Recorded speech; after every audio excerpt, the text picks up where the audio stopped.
Welcome to Queens Behaving Badly. To support this channel, please comment, like, and subscribe. Mary I, forever etched in history as Bloody Mary, is remembered for her brutal campaign to purge England of Protestantism. Her infamous nickname stems directly from the Marian persecutions, a 5-year period where religious zeal, rather than political ambition, fueled the systematic extermination of those who defied her Catholic faith. Unlike many historical persecutions, which often served to consolidate power or quell dissent, Mary's crusade was driven by a fervent desire to return England to what she believed was the true religion.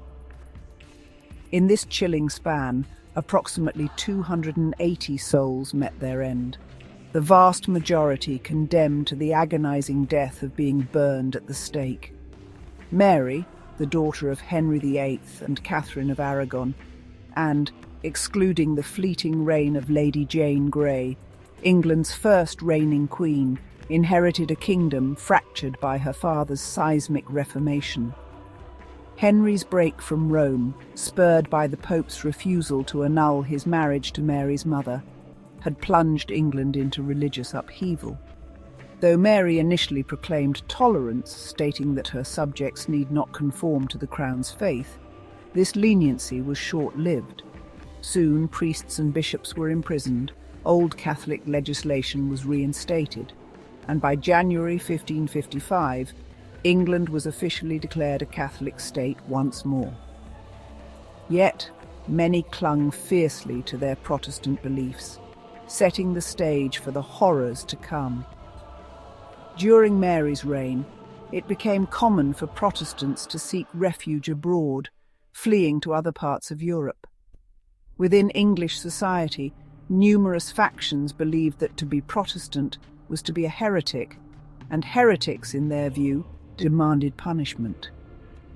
Burning at the stake was the preferred method of execution for heretics, not merely for its agonizing cruelty, but for its symbolic significance.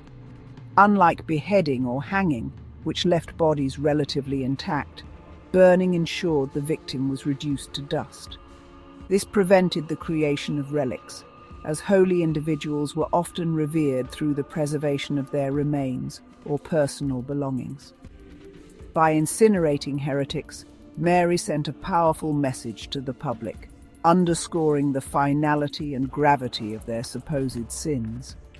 These persecutions, conducted under her watchful eye, were undeniably brutal and barbaric. Eyewitness accounts from the time describe an air thick with the stench of burning flesh, rendering outdoor activity unbearable.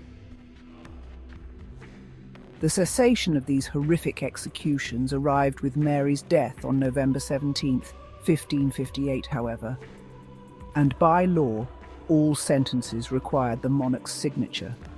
Thus, when a messenger burst forth proclaiming, "The Queen is dead," planned executions were immediately halted, sparing the lives of those awaiting the pyre. Unfortunately, many had already perished.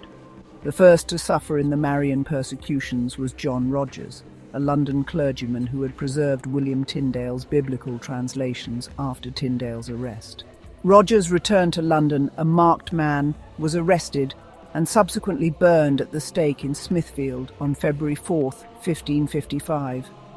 He became a proto-martyr, preceding the hundreds who would follow. Another victim was John Cardmaker, a Devon man and former Franciscan friar.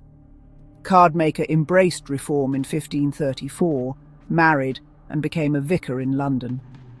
Arrested in 1554, he briefly wavered, but ultimately reaffirmed his Protestant beliefs after discussions with fellow prisoners.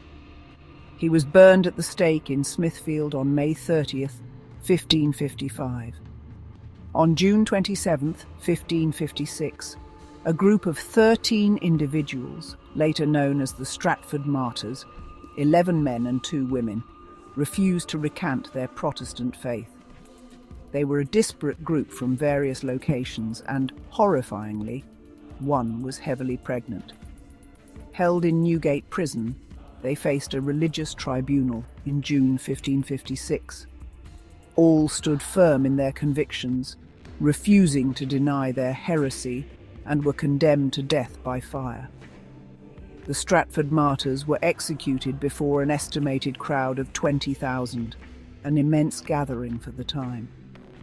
On the morning of their deaths, brought by cart from Newgate, they were offered a final chance to recant, but none accepted. Eyewitnesses reported that the 11 men were divided among 3 stakes, while the 2 women stood in the centre of the pyre. All 13 were burned alive simultaneously, a truly horrific and heartless act. Similarly, in July 1555, the Canterbury martyrs began their agonizing ordeal, with 4 men executed, followed by another 6 a month later. This trend continued, with approximately 41 individuals burned at the stake over 3 years. The persecutions even extended to the Channel Islands, with 3 women in Guernsey burned for their Protestant beliefs. One horrifying account suggests that one of these women, heavily pregnant, saw her baby emerge from her bursting belly into the flames.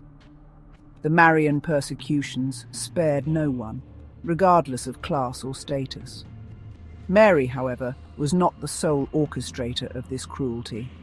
Edmund Bonner, Bishop of London, earned his own chilling moniker, Blood Bonner. He was directly responsible for the sentencing and orders leading to 1/3 of all those burned at the stake. A horrifying example of Bonner's character is his treatment of Thomas Tomkins, whose hand he reportedly forced over a candle flame during an interrogation until the skin blistered and burned. Bonner was also known for whipping and beating heretics, with some accounts even describing him as a cannibal for his alleged enjoyment of his victims' suffering. While Mary earned her bloody nickname, her reign of terror, though intense, was shorter than her father's.